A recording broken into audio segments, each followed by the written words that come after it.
Assalamualaikum warahmatullahi wabarakatuh. Bismillahirrahmanirrahim. Nawaitu talabal ilmi izalata jali an-namsi wa sa'iri juhali wa ihya'ad dini wa ibaqa'al islami bil ilmi wa darul akhirati wa ridallahi ta'ala wa syukran ala nikmatil aqli wa nikmatil sihatil badani fadlillahi ta'ala ila hadratina bil mustafa sayyidina Muhammadin sallallahu ala alihi wa sahbihi wa sahbihi wa dzurriyyatihi wa nibtika mana khususan khasatan ila mu'alif adzan kitab matan Hasanusya Syekh Muhammad bin Yusuf Hasanusya wa jami' talamiti wa masyayikhna wa mu'alif kitab alati ta'lamna wa namna sallallahu ta'ala lahumul fatihah. أعوذ بالله من الشيطان الرجيم بسم الله الرحمن الرحيم الحمد لله رب العالمين الرحمن الرحيم مالك يوم الدين إياك نعبد وإياك نستعين اهدنا الصراط المستقيم صراط الذين أنعمت عليهم غير المغضوب عليهم ghairil maghdubi alaihim waladdallin rabbi firli wa liwalidayya mu'minina amin. Mari kita teruskan kajian kita, yaitu kitab Matan Hasanusya, yang mana untuk hari ini insyaallah akan menerangkan tentang dalil sifat wahdaniyah Allah Subhanahu wa taala. Mari kita mulai, persiapkan alat tulisnya. Bismillahirrahmanirrahim. Qala al-musannifu rahimahumullah ta'ala wa nafa'ana bihi bi'ilmi fid dharain amin. Wa amma burhanu wujubil wahdaniyati lan anapun utawi dalile wajib sifat wahdaniyah. Wa amma burhanu wujubil wahdaniyati lan anapun utawi dalile wajib sifat wahdaniyah lahu kedui Allah ta'ala halimuhu luhur sapa Allah ta'ala halimuhu luhur sapa Allah iku fali annahu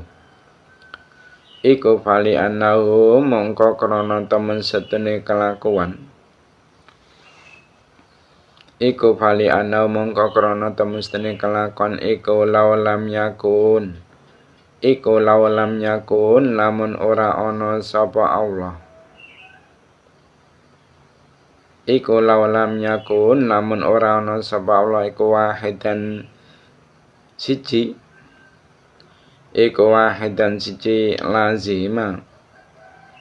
lazima mongko wajib apa Allah yujada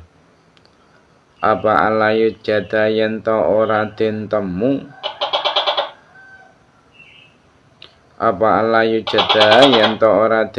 apa saun suci-suci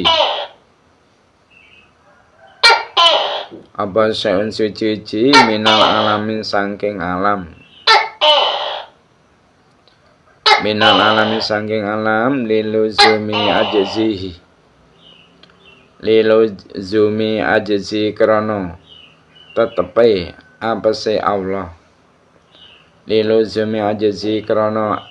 apese Allah hina idzin ing dalem nalikane lawalam yakun wahidan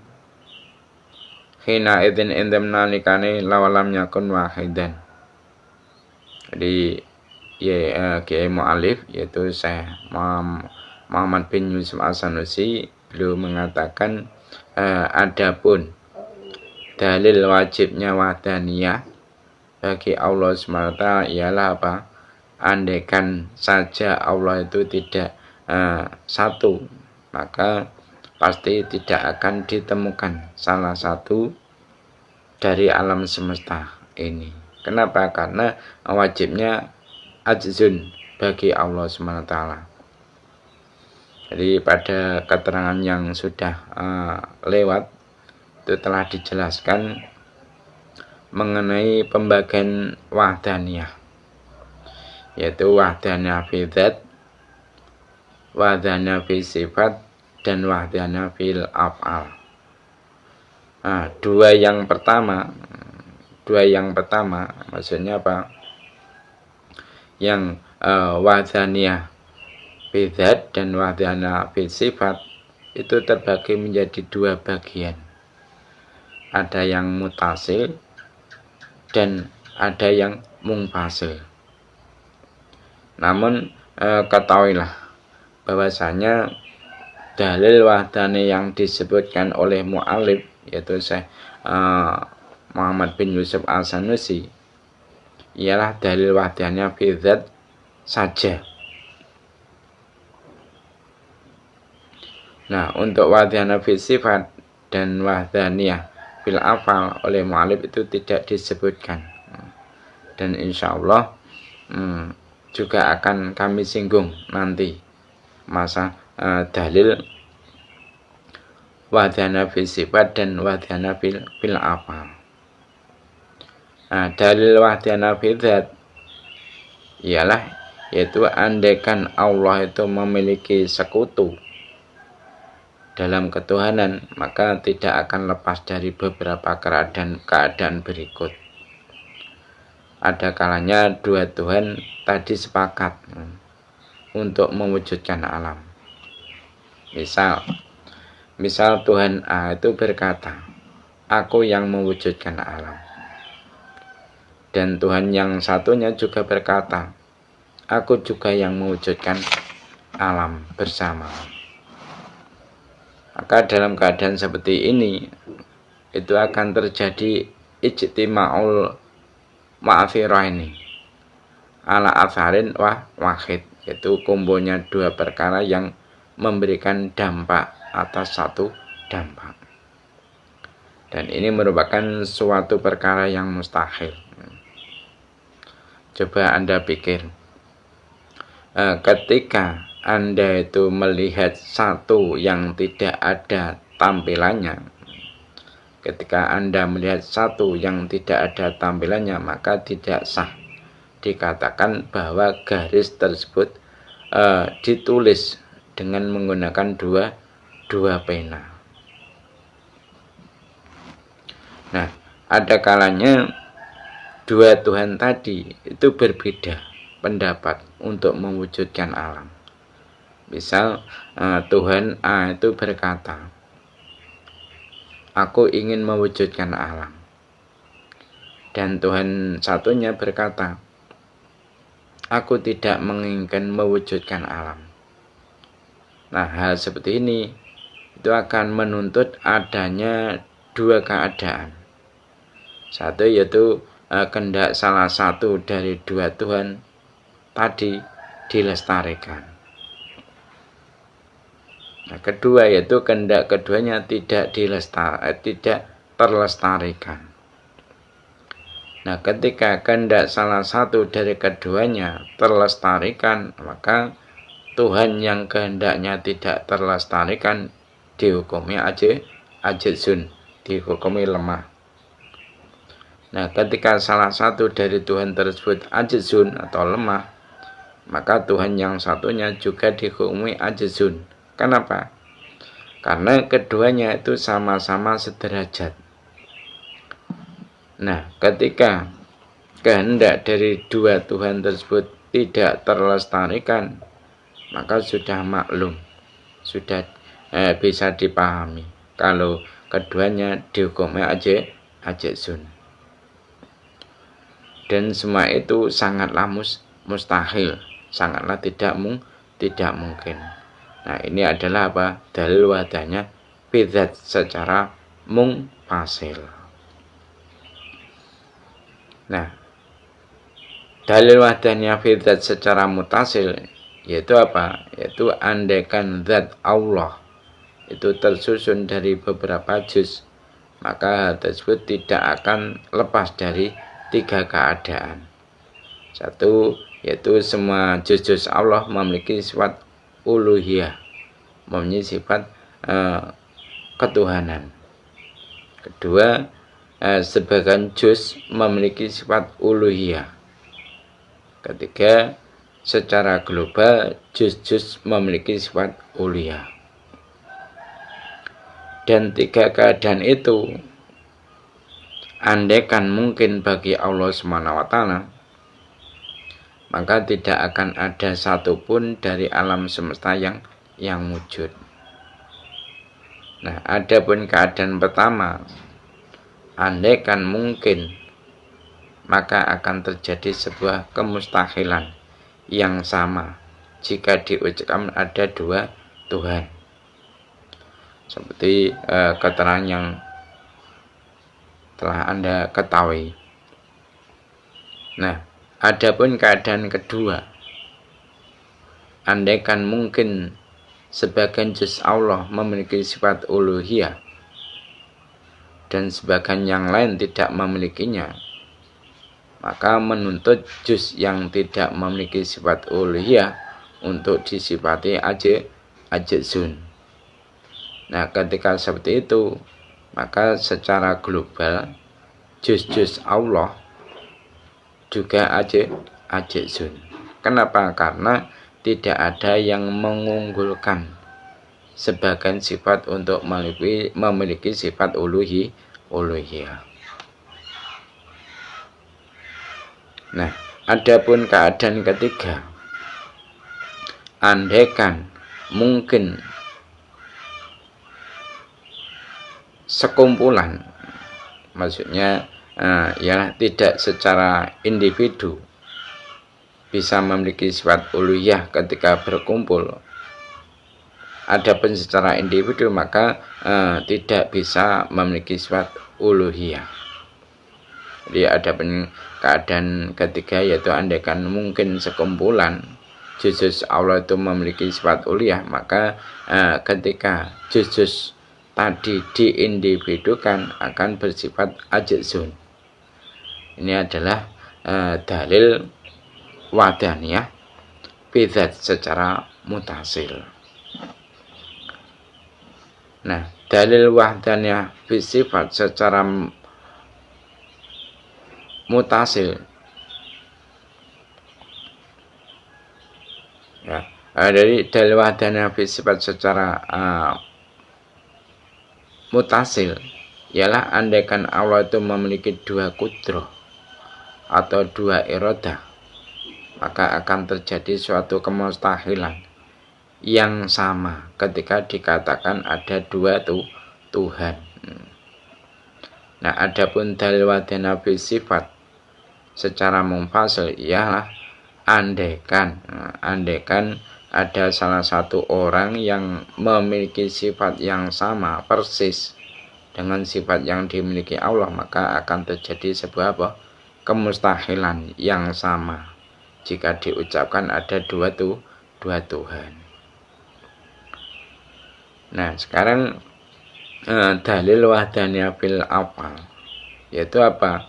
Itu andaikan salah satu dari perkara hadis bisa memberi dampak perkara yang jaiz, maka menuntut Allah untuk disifati ajzun dari perkara tersebut. Dan hal seperti itu juga menuntut tidak wujudnya perkara-perkara jaiz yang lain, termasuknya yaitu alam semesta.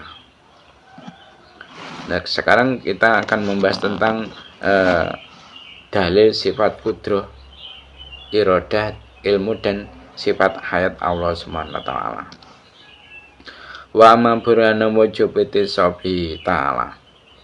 Wa ma burhanu wujubiti sobi lan anapun utawi dalil wajibi oleh persifatan Allah.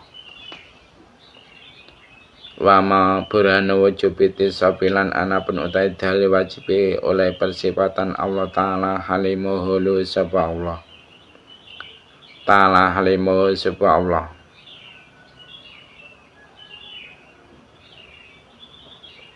Bil qudrat Ta'ala halimuhu sapa Allah bil qudrati kelan sifat kuwasa. Bil qudrati kelan sifat kuwasa wal iradati lan ngersakake. Wal iradati lan ngersakake wal ilmi lan ngudanani. wal ilmi lan mudanani wal hayati lan sugeng iku fali ana mongko krana temestene kelakuan iku lawin tafa lamun ora ana apa saen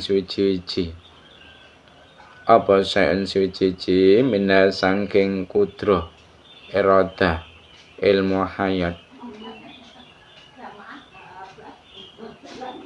lama wujida mongko yakti ora den temu apa saen suci minal hawatifi sangking pira-pira perkara kang anyar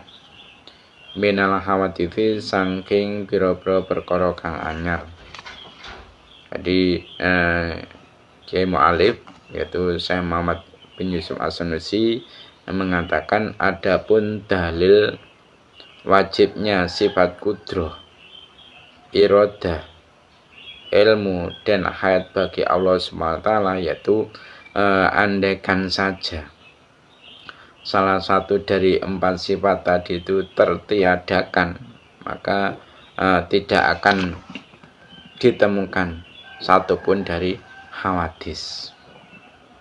Selanjutnya mengenai dengan sifat wajib Allah yang berupa kudroh, iradah, ilmu dan hayat. Alasan mu'alif itu menggabungkan 4 sifat tersebut dalam satu dalil, yaitu karena 4 sifat tadi itu memiliki hubungan satu sama lain yang tidak mungkin untuk dipisahkan seperti yang telah sampeyan ketahui. Nah, adapun dalil yang menjelaskan wajibnya Allah untuk memiliki sifat kudroh, iradah, ilmu dan hayat, yaitu wujudnya seluruh makhluk ini. Nah, andaikan Allah itu tidak wajib memiliki 4 sifat tersebut, maka tidak akan ditemukan satupun dari satu makhluk. Namun realita atau kenyataan yang ada menuntut salahnya pernyataan kedua yang berupa Allah tidak wajib memiliki 4 sifat tersebut. Nah, adapun kejelasan mengenai dalil di atas tadi yaitu apa? Maklum, seseorang itu tidak akan melakukan sesuatu kecuali orang tersebut mengetahui apa yang dikerjakannya. Nah, setelah mengetahui apa yang akan dia kerjakan, lalu yaitu menginginkan untuk melakukannya. Dan setelah itu, yaitu akan merealisasikan pekerjaan tersebut dengan sifat mampunya. Dan bagi orang yang memiliki sifat ilmu, iradah, dan kudroh, pasti orang tersebut juga memiliki sifat hidup atau hayat. Sama halnya dengan Allah. Namun bedanya tertib atau urutan 4 sifat seperti tadi ialah apa? Bagi sesuatu yang hadis, yaitu bagi makhluk. Nah, adapun bagi Allah SWT maka tidak ada istilah tertib seperti tadi. Hanya saja tertib tersebut secara akal-akalan atau secara logika. Nah, sekarang selanjutnya yaitu menerangkan tentang dalil sifat sama, bahasa dan kalamnya Allah SWT. Wa ma burhanu wajibi samilan ana penutai dalil wajibi midanget. Wa ma burhanu wajibi samilan ana dalil wajibe midanget lahu kedhi Allah ta'ala halimuhulu sapa Allah ta'ala halimuhulu sapa Allah wal basari lan mirsani wal basari lan mirsani wal kalami lan ngendika wal kalami lan ngendika iku fal kitabu mongko Al-Qur'an iku fal kitabu mongko Al-Qur'an wa sunnatulan hadis wa sunnatulan hadis wal ijma'ulan ijma'i ulama wal ijma'ulan ijma'i ulama wa idon lan hale kaya fal kitabu wa sunnah wal ijma' ila akhirih lawalam yatasib lamun ora persipatan sapa Allah lawalam yatasib lamun ora persipatan sapa Allah biya kalawan sama basor kalam lazima mongko wajib apa yatasib yen to persipatan sapa Allah apa yatasbayan to bersifatan sapa Allah bi addadiha kelawan pira-pira lelawanane sama basar kalam waya utawi addadiha iku nako isu pira-pira kekurangan iku naqaisu pra-pra kekurangan wanaksu utai kurang alaihi ngatasi Allah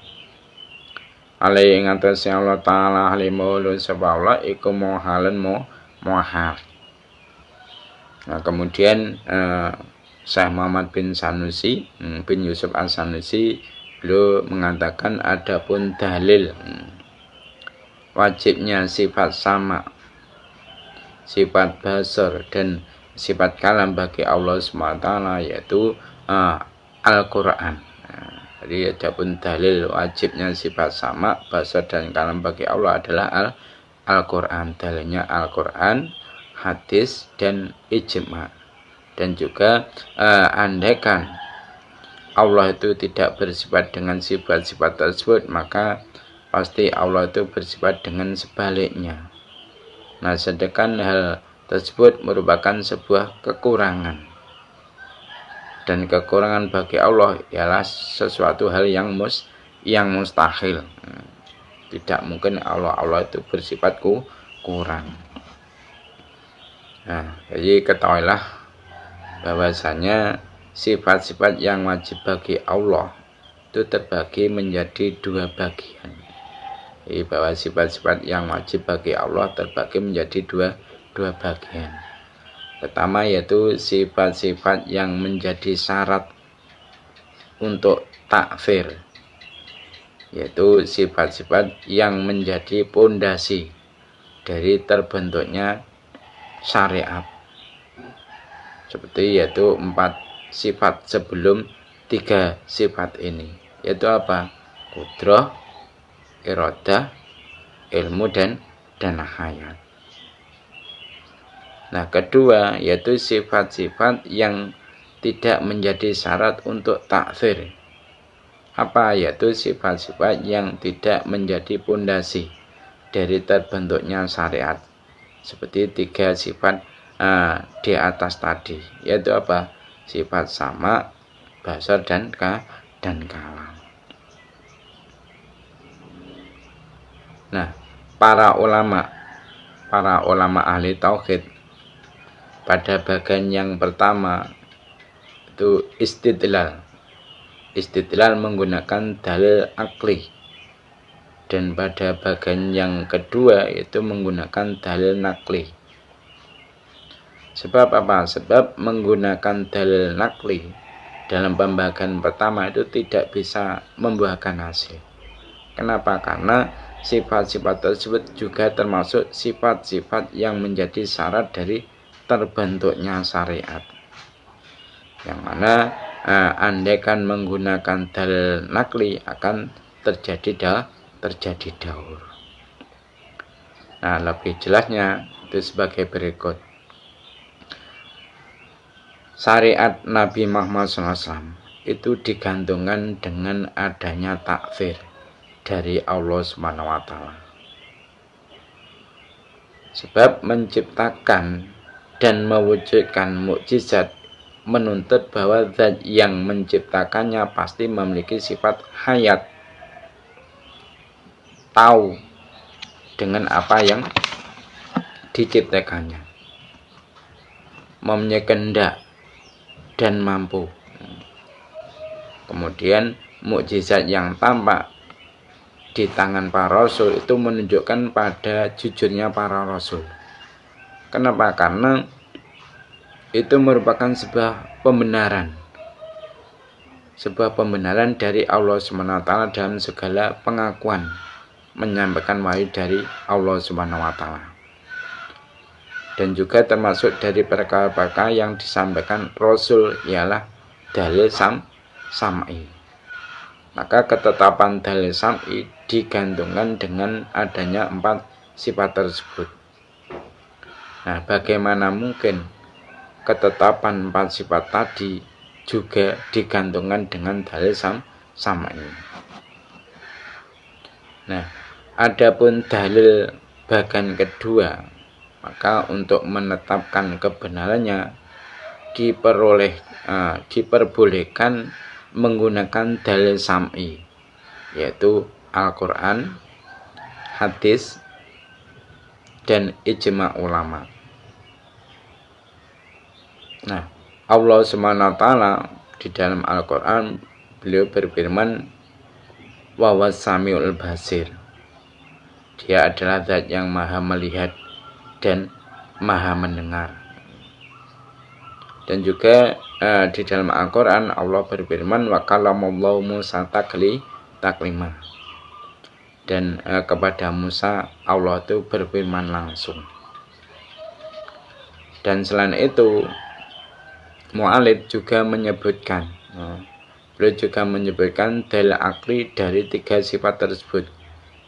Yaitu apa? Yaitu andaikan Allah tidak memiliki 3 sifat tersebut, maka secara otomatis Allah itu memiliki sifat kebalikannya. Dan hal tersebut merupakan sebuah kekurangan. Nah, sedangkan mustahil, tidak mungkin bagi Allah untuk memiliki sifat kekurangan. Maka wajib bagi Allah SWT itu untuk memiliki 3 sifat tersebut. Nah, sekarang kita teruskan tentang pembahasan dalil sifat jaiz bagi Allah SWT. Wa ma burhanu kauni fi'lil mumkinati. Wa ma burhanu kauni fi'lil mumkinati lan anapun utai dalil anani agawi pira-pira perkara kang kongan. Wa ma burhanu kauni fi'lil mumkinati lan anapun utai dalil anani agawi pira-pira perkara kang kongan. Autarkiha utawa tinggal fi'al. Autarkiha utawa tinggal fi'al iku jaizan wenang. Iku jaizan wenang fi haqi indal mahaqi Allah. Fi haqi indal mahaqi Allah ta'ala halimuhulu sapa Allah. Ta'ala halimuhulu sapa Allah. Iku fali anahu mongko krana temestine kelakuan. Iku fali ana mongko krana temestine kelakuan iku lawajib lamun wajib. Iku lawajib lamun wajib alai ing atase Allah. Alai ing atase Allah. Ta'ala halimul sapa Allah apa saun suci-suci. Apa saun suci-suci minha saking mungkinat. Minasang mungkinat aklan ing dalem akali awis tahala utawa mohal apa sae awis tahala utawa hal apa sai aklan ing dalem akali ya langkolaba mongko yakti kebalik langkolaba mongko yakti kebalik apa al mumkinu perkara kang kongan kebalik wajiban kang wajib mustahilan utawa kang muhal mustahilan utawa kang muhal ya langkolaba mongko yakti kebalik apa mungkin perkara kang kongan wajiban ing wajib mustahilan utawa ing muhal wa dzalika utaing kemkono ing kolaba wa dzalika utaing kemkono ing kolaba iku muhalan muhal Jadi sekarang membahas tentang dalil sifat jaiz Allah Subhanahu wa taala. Di situ Syekh Muhammad bin Yusuf As-Sanusi mengatakan adapun dalil bahwa melakukan atau meninggalkan segala perkara yang mungkin merupakan hal yang jaiz bagi Allah, yaitu andaikan sebagian perkara yang mungkin merupakan perkara yang wajib atau mustahil secara akal, maka secara otomatis perkara mungkin berubah menjadi wajib atau berubah menjadi mustahil, dan hal tersebut itu tidak masuk akal, tidak masuk akal. Jadi mustahil yang seperti itu. Jadi setelah mu'alif menjelaskan mengenai dalil sifat wajib Allah Subhanahu wa taala, misalnya bagi mu'alif yaitu untuk menjelaskan dalil sifat jaiz Allah Subhanahu wa taala. Nah, perlu sampeyan ketahui kata-kata al-mumkin itu menurut istilah ulama tauhid ialah sinonim dari kata jaiz, yaitu wujud dan tidak wujudnya masih bisa diterima oleh akal. Nah, ketika memang seperti itu, andaikan sesuatu yang mungkin berubah menjadi perkara yang wajib atau mustahil secara akal, maka akan terjadi yang namanya qalbul haqaiq, yaitu membalik fakta. Kenapa? Karena mulanya antara wujud dan tidak wujudnya sesuatu yang mungkin itu sama-sama bisa diterima oleh akal. Andaikan berubah menjadi wajib, maka ketidakwujudannya tidak bisa diterima oleh akal. Ataupun berubah menjadi sesuatu yang mustahil, maka wujudnya tidak akan bisa diterima oleh akal. Nah, oleh karena itu, melakukan atau meninggalkan sesuatu yang mungkin ialah merupakan sifat jaiz Allah Subhanahu wa taala, yaitu berdasarkan dalil yang telah disebutkan. Nah, dari sini kita itu bisa mengetahui kebatilan dari pendapat golongan Mu'tazilah yang mengatakan wajib bagi Allah untuk melakukan perkara yang bagus atau lebih bagus. Namun realita yang ada syariat telah menyatakan bahwa pendapat mereka itu salah. Dan kita masih mengetahui orang-orang yang terkena musibah, cobaan, dan lain-lain. Kita telah mendapatkan tuntunan dari syariat yang di dalamnya itu terdapat sebuah kemasyakotan dan perkara yang tidak disukai, yang secara zahirnya tidak ada kemaslahatan.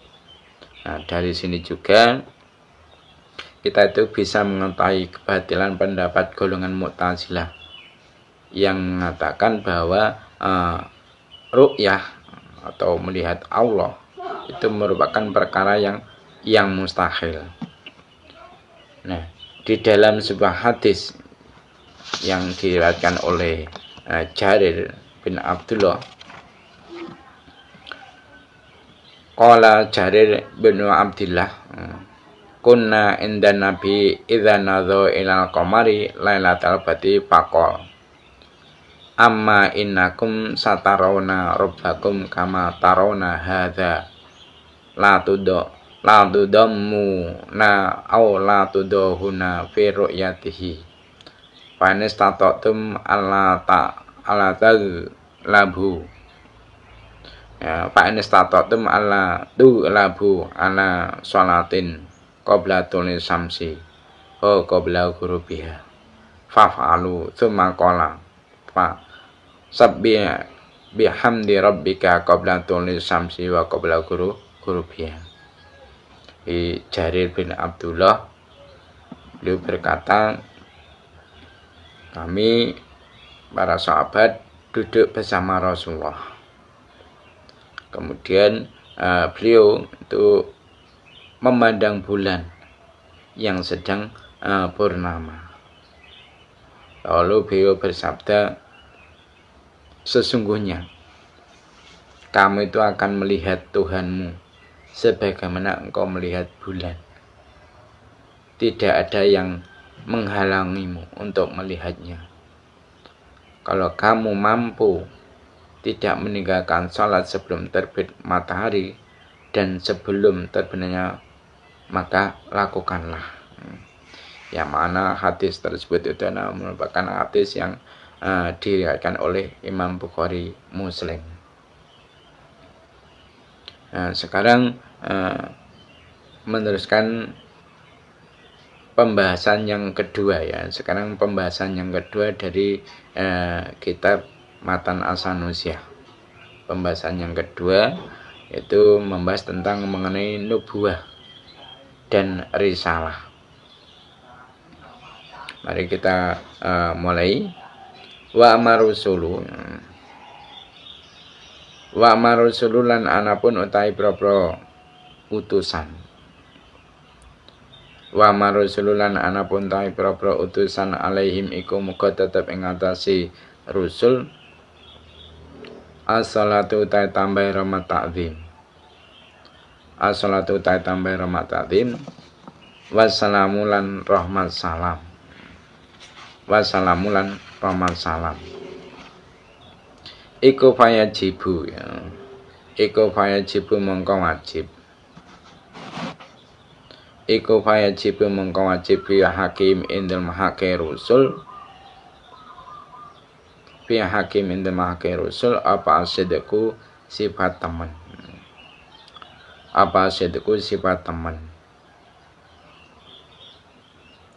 Wal amanatulan den percaya. Wal amanatul lan den percaya wa tablighu malan nekake barang. Wa tablighu malan nekake barang umiru kang den perintah sapa rusul. Umiru kang den perintah sapa rusul bitablighi kelawan nekake ma. Bitablighi kelawan nekake ma lil khalqi maring makhluk. Jadi pembahasan yang kedua ini menerangkan tentang mengenai nubuwah dan risalah. Pertama yaitu membahas tentang sifat wajib bagi para rasul. Mu'alif yaitu Syekh Muhammad bin Yusuf As-Sanusi beliau mengatakan adapun para rasul alaihissalam maka wajib bagi mereka itu ialah mempunyai sifat jujur, amanah, dan menyampaikan perkara yang diperintahkan untuk disampaikan pada makhluk. Jadi setelah mu'alif selesai menjelaskan akidah-akidah yang berkaitan dengan ketuhanan, saatnya yaitu bagi mu'alif untuk menjelaskan akidah-akidah yang berkaitan dengan risalah dan nubuwah. Nah, yang dimaksud Rasul itu siapa sih? Yang dimaksud Rasul adalah seorang manusia yang diutus oleh Allah pada makhluknya untuk menyampaikan wahyu yang diterimanya. Nah, kata seorang manusia itu mengecualikan jin dan malaikat. Jadi tidak ada Rasul yang dari jenis malaikat dan juga dari jenis jin. Jadi Rasul itu pasti manusia. Nah, adapun mengenai firman Allah yang berupa yaitu Allahu yastafi minal malaikati rusula, yang secara dohirnya Allah itu memilih para malaikat untuk dijadikan sebagai rasul atau utusan. Maka yang dimaksud ialah bukanlah rasul secara istilah, namun yang dimaksud adalah rasul secara harfiah, yang berarti utusan Allah yang membawa wahyu untuk disampaikan pada para nabi.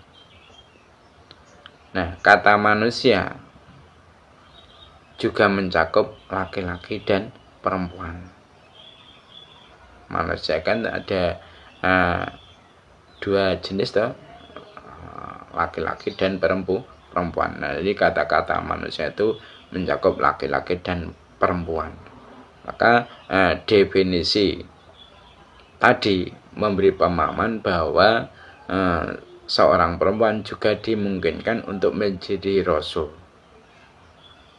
Tapi itu pemahaman yang salah. Kenapa? Karena termasuk salah satu syarat risalah ialah harus laki-laki. Harus laki-laki seperti yang telah diucapkan oleh pengarang kitab Badul Amali. Wa ma kanat sebaya nabiyan qatu unta wala amdun wala sangsun dzu fi ali. Nah, selain kita wajib mengetahui sifat-sifat wajib, mustahil dan jaiz para rasul, kita juga diwajibkan yaitu untuk mengetahui para nabi dan rasul secara terperinci yang telah disebutkan di dalam Al-Quran. Nah, nabi dan rasul secara terperinci yang telah disebutkan di dalam Al-Quran itu siapa saja? Yaitu pertama Nabi Adam, Idris, kedua, yang ketiga itu Nabi Nuh, yang keempat Nabi Hud, yang kelima Nabi Soleh, yang keenam Nabi Ibrahim, yang ketujuh yaitu Nabi Lut, yang ke-8 Nabi Ismail, yang ke-9 Nabi Ishak, yang ke-10 Nabi Yakub, yang ke-11 Nabi Yusuf, yang ke-12 yaitu Nabi Ayub, yang nomor 12 yaitu Nabi Ilyas, yang ke-13 yaitu Nabi Yunus, yang ke-14 yaitu Nabi Zakaria, yang ke-15 yaitu Nabi Musa, yang ke-16 yaitu Nabi Daud, yang nomor 17 yaitu Nabi Sulaiman, yang nomor 18 yaitu Nabi Syuaib, yang nomor 19 yaitu Nabi Harun, yang nomor 20 yaitu Nabi Yasa, yang ke-21 Nabi Yahya, yang ke-22 Nabi Isa, dan yang 25 ya, hitungannya keliru tadi ya. Langsung urut saja ya. Saya menghitung sendiri, saya sebutkan namanya ya. Adam, Idris, Nuh, Hud, Soleh, Ibrahim, Lut, Ismail, Ishak, Yakub, Yusuf, Ayub, Ilyas, Yunus, Zakaria, Musa, Daud, Sulaiman, Syuaib, Harun, Yasa, Yahya, Isa, dan Nabi Muhammad SAW. Itu insya Allah 25 itu komplit. Nah, adapun mengenai jumlah nabi dan rasul, ulama itu masih berbeda pendapat. Nah, perbedaan para ulama di dalam masalah ini sampai terkumpul beberapa pendapat. Di antaranya yaitu ada ulama yang berpendapat bahwasanya Rasul jumlahnya ada yang mengatakan 313. Ada ulama yang mengatakan bahwasanya jumlah para rasul itu ada 313. Ada juga yang mengatakan jumlahnya para rasul itu mencapai 314, dan ada juga yang mengatakan yaitu 315. Nah, nabi jumlahnya ada yang mengatakan yaitu 124.000, ada yang juga mengatakan yaitu 125.000, dan ada yang mengatakan yaitu 1.200.000, dan juga ada yang mengatakan yaitu 424.000. Nah, tapi menurut pendapat yang sahih, sebaiknya itu kita tidak perlu meneliti jumlah hitungan nabi dan rasul. Kenapa? Karena hal seperti itu akan menyebabkan sebuah penetapan risalah atau nubuah pada orang yang salah satu. Jadi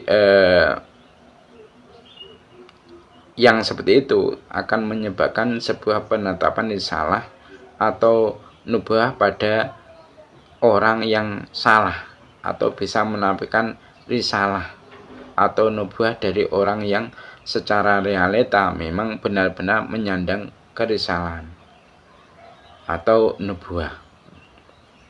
Nah, Allah Subhanahu wa taala di dalam surat Al-Ghafir beliau berfirman, minhum man qasasna 'alaika wa minhum lam naqsus 'alaik. Nah, adapun yang dimaksud dengan nabi yaitu seorang laki-laki yang diutus Allah pada makhluknya tanpa diperintah untuk menyampaikan wahyu yang didapatnya. Maka bisa dikatakan bahwa setiap rasul itu pasti nabi, dan setiap nabi belum tentu rasul. Nah, adapun sifat-sifat yang wajib bagi para rasul ada 3.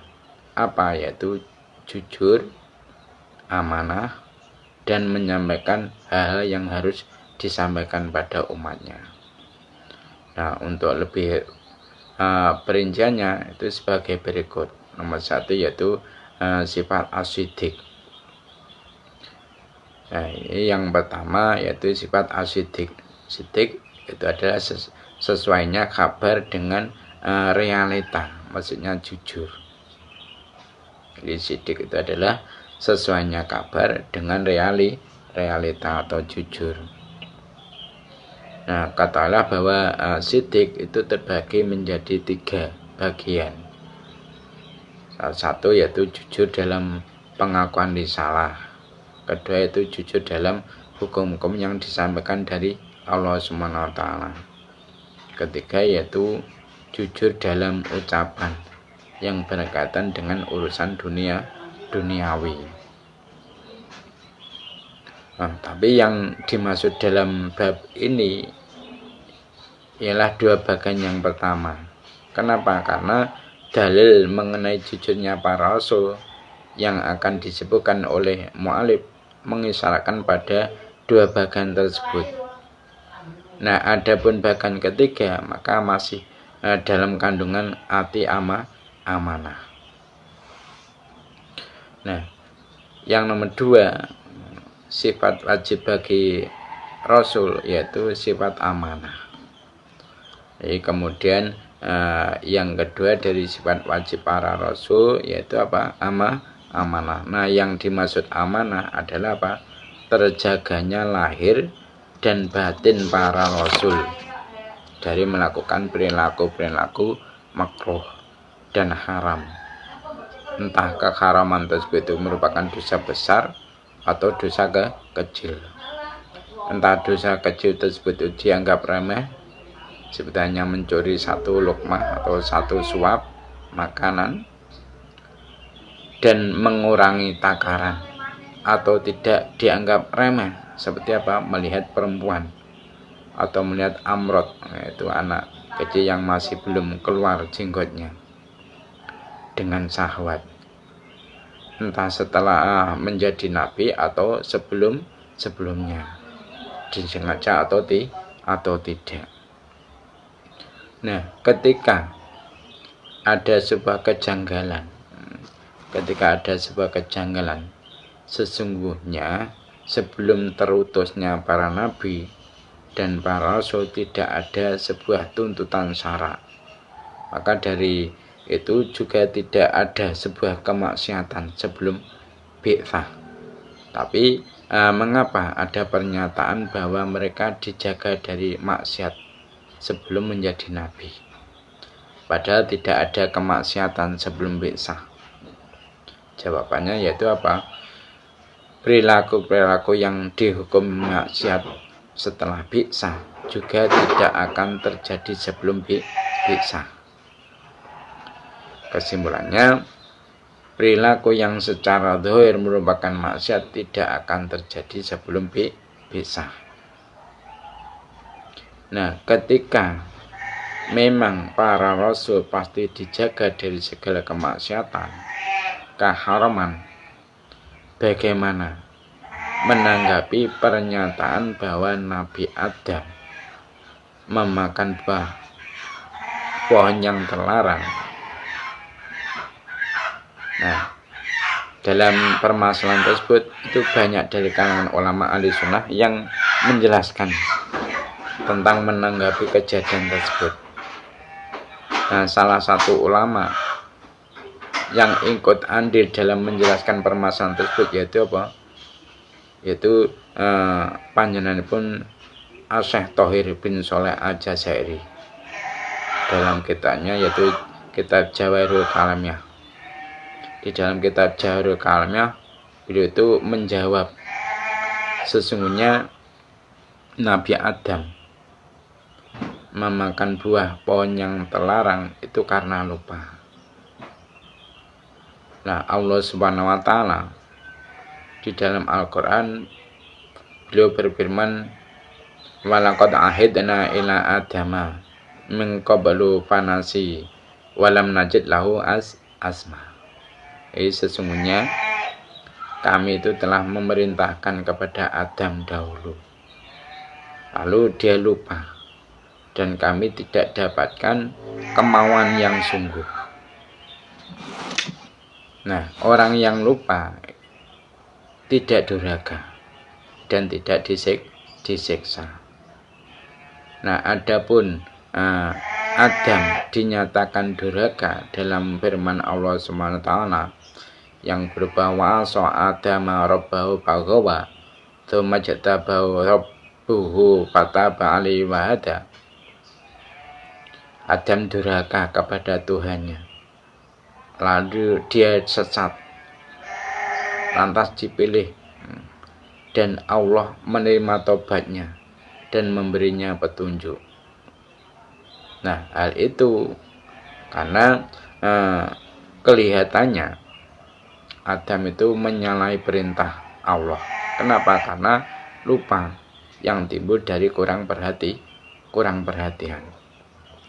Nah, kedurhakaan yang dikarenakan lupa ini tidak dianggap durhaka, tapi dianggap maksiat bagi Adam. Kenapa? Karena tingkatannya yang mulia dan agung.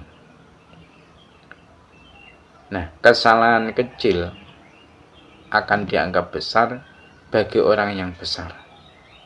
Nah, adapun Allah SWT telah mengambil tindakan kepada Nabi Adam, lalu diturunkan Nabi Adam ke dunia, dan pengakuan Adam atas dosa itu, dia selalu membaca istighfar agar derajat bertambah tinggi dan pahalanya akan bertambah banyak. Jadi apa yang telah dialami oleh para nabi daripada dosa dan maksiat hendaknya dikiaskan, ya. Hendaknya dikiaskan terhadap dosa Adam dan ditafsiri seperti itu. Nah, sesungguhnya ia ada dianggap dosa. Kenapa? Karena derajat mereka yang tinggi dan dianggap maksiat. Kenapa? Karena ketaatan mereka yang sempurna. Jadi bukan seperti dosa orang-orang selain mereka. Sebab dosa dan maksiat itu mereka alami ada kalanya karena mentakwil atau suatu perintah atau larangan Allah SWT, atau karena lupa dan tiada unsur kesengajaan. Nah, yang ketiga sifat yang wajib bagi Rasul ialah tabligh. Arti tabligh adalah apa? Menyampaikan segala yang diperintahkan Allah untuk menjelaskannya pada seluruh umat manusia dengan penjelasan yang sangat jelas.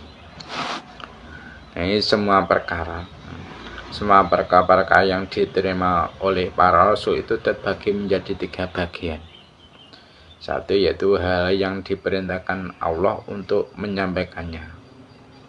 Kedua yaitu hal yang diperintahkan Allah untuk menyimpannya.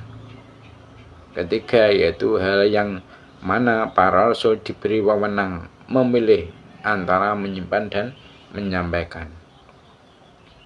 Namun dari 3 bagian tersebut yang wajib bagi para rasul ialah apa? Bagian yang pertama. Nah, adapun bagian kedua maka wajib untuk disimpan dan dirahasiakan. Nah, sedangkan bagian yang ketiga maka para rasul tidak kewajiban untuk menyampaikan dan menyimpan perkara tersebut. Nah, perlu sampean perhatikan di literatur sebagian kitab itu dijelaskan bahwa sifat yang wajib bagi para rasul itu ada 4. Yang satunya yaitu apa? Sifat patonah.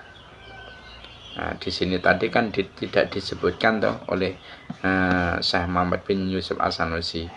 Sifat wajib yang kemarin ini tidak disebutkan. Beliau hanya menyebutkan 3 sifat wajib bagi para rasul. Jadi di dalam literatur sebagian kitab itu dijelaskan bahwasanya sifat yang wajib bagi para rasul itu ada 4. Yang satunya yaitu sifat patonah. Nah, secara harfiah patonah itu berarti kecerdasan yang bisa membantah lawan dan membatalkan segala pengakuannya. Maka dari itu arti dari patonah wajib bagi para rasul